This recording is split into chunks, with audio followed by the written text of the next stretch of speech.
કે કિંજલનું ઓપરેશન જેવું શરૂ કર્યું કે એને નાકમાંથી લોહીની ધાર ફૂટી.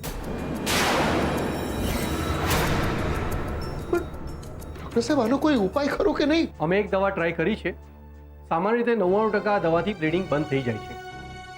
હવે જોઈએ કે કિંજલનું શરીર આ દવા એક્સેપ્ટ કરે છે કે નહીં. ડૉક્ટર સાહેબ, હું તમને હાથ જોડું છું. તમારે રૂપિયા વધારે જતા તો આપવા તૈયાર છું, પણ મારી કિંજલને સાજી કરી દો. તમારે પગે પડું સાહેબ, હાથ જોડું છું સાહેબ. જુઓ મોહનભાઈ, આ બધું કરવાની કંઈ જ જરૂર નથી. એટલે તમે બધા ભેગા થઈ ભગવાનને પ્રાર્થના કરો કે કિંજલનું ઇન્ટરનલ બ્લીડિંગ વહેલામાં વહેલી તકે બંધ થઈ જાય, નહીતર ઓપરેશન ભૂલી જાઓ.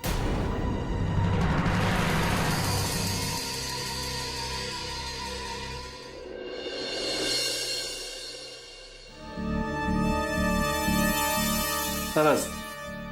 કિંજલના રિપોર્ટ્સ તો કહી રહ્યા છે કે તે આઉટ ઓફ ડેન્જર છે.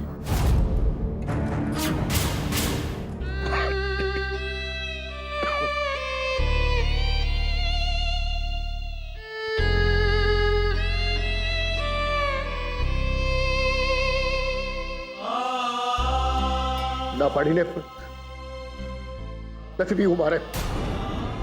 ભૂખ તરસની નથી પડી મને.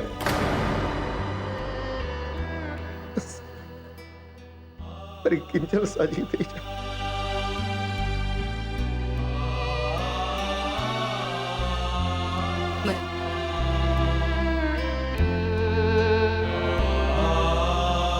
પપ્પા, જ્યુસ પી લો.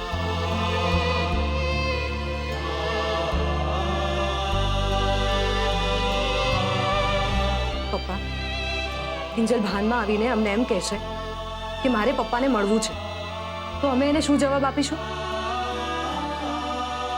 અમે એને એમ કહીશું કે પપ્પા પણ ખાધા પીધા વગર બીમાર થઈ ગયા છે અને ખાટલો પકડી લીધો છે એમણે.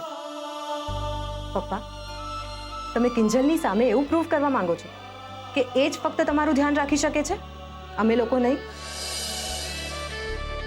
પ્લીઝ પપ્પા, જ્યુસ પી લો ને. કદાચ એવું પણ થઈ શકે ને કે તમે જ્યુસ પી લો અને ત્યાંથી ડોક્ટર આવીને એમ કે કિંજલ ભાનમાં આવી ગઈ છે,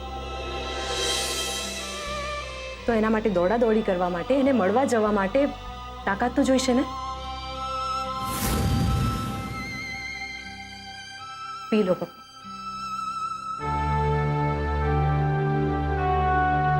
એક્સક્યુઝ મી, આ દવા છે, મંગાવી લેજો. હું લાવી આપું છું. એક મિનિટ. કોઈ જરૂર નથી ભાગેડુઓએ મદદ કરવાની.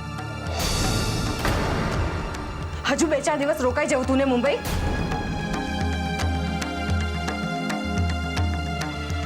અરે સેજન, મારી વાત તો સાંભળ.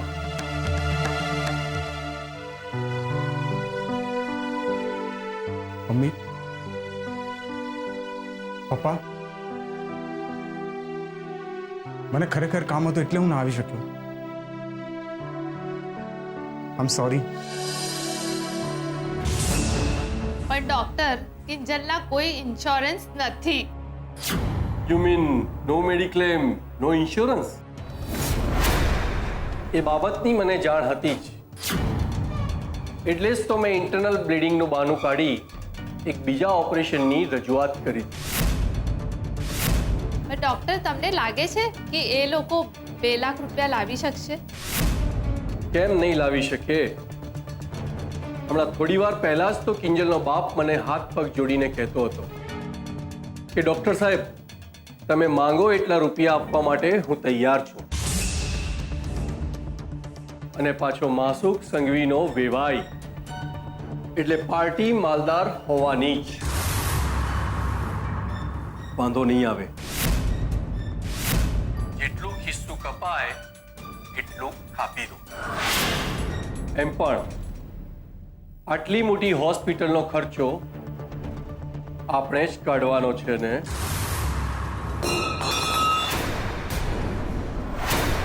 કોણ છે ત્યાં? ડોક્ટર, કોઈએ આપણી વાત સાંભળી તો નહીં લીધી હશે ને?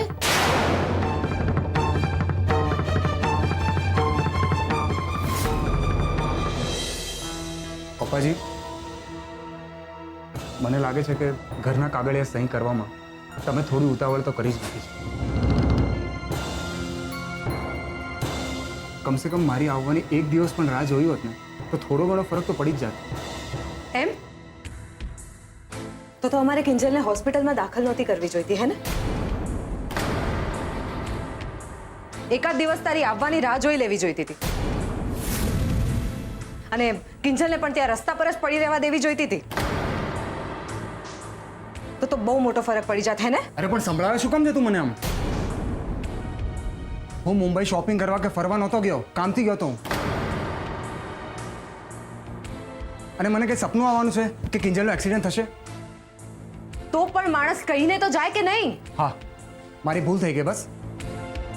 તું જ્યારે કહીને રાજકોટ અને વડોદરા ગઈ હતી ત્યારે મેં તારા વતી તારા આખા ઘરને અને કિંજલને સાચવ્યા હતા. અને આ વખતે હું કયા વગર ગયો આમાં આટલો ગુસ્સો શું કામ કરે છે તું? ઓહ, તારા પરિવાર માટે તારે ઊભા રહેવું પડ્યું એ માટે સોરી. કાન પકડું છું, માફ કરી દે બસ. બસ બહુ થયું. હોસ્પિટલ છે આપ. અને સેજલ, મને રૂપેશ સામે કોઈ ફરિયાદ નથી. ઓછું કર્યું છે ને આપણા માટે? સોરી કેમ?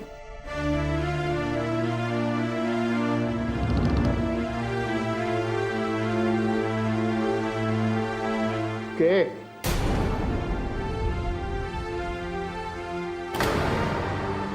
સેજલ, ઇટ્સ ઓકે મમ્મી, મને ખરાબ નથી લાગ્યું. સેજલ, બેસ તું અહીંયા. પપ્પાજી, મને લાગે છે કે તમારે ઘરે જઈને થોડો આરામ કરી લેવો જોઈએ. હું અને સેજલ અહીંયા સાચવી લઈશું. હા ને સેજલ, સાચવી લઈશું ને આપણે?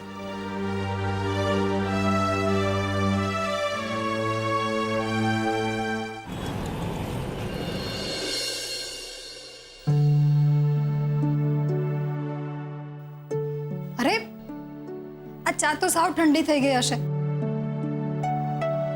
તમે પહેલા ચા નાસ્તો પતાવો અને પછી પૂજા કરી લો. જુઓ, આ ગુલાબ પૂજાની થાળી તૈયાર કરીને જ આવ્યો છે. ગુલાબ પૂજાની થાળી મૂકી દે પાછી. જ્યાં સુધી કિંજલ સાજી નહીં થાય ત્યાં સુધી હું પૂજા નહીં કરું. અરે આવું કેમ બોલી રહ્યા છો તમે? કેમ? ઉપર વાળો જો કિંજલ સાથે ઓરમાયું વર્તન રાખતો હોય તો મને પૂરેપૂરો હક છે એની અવગણના કરવાનો. નાના સાહેબ,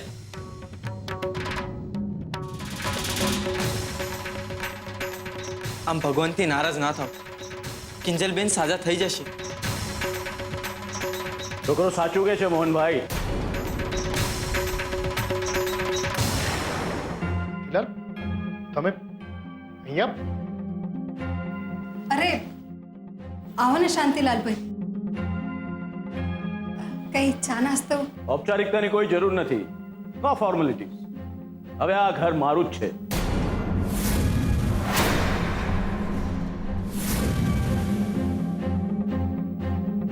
લો મોહન, 2 લાખ રૂપિયા. ને આવી જ રીતે બીજા પૈસા પણ આપતો રહે. લો, લઈ લો. આ બાબતે હું તમારી સાથે વાત કરવાનો. તમને સહી કરીને બે કાગળિયા આપ્યા છે ને, એ મારે જોવા છે. કેમ? તમને મારા પર ભરોસો નથી? ભરોસાનો સવાલ નથી શાંતિભાઈ. બસ મને મન થયું કે એકવાર કાગળિયા જોઈ લો. અને જ્યાં સુધી હું આ કાગળિયા જોઈશ નહીં ત્યાં સુધી તમારા રૂપિયાને હું હાથ પણ નહીં લગાડું. અને જરૂર પડશે તો તમારા 3 લાખ લીધા છે ને એ પણ હું તમને પરત કરીશ.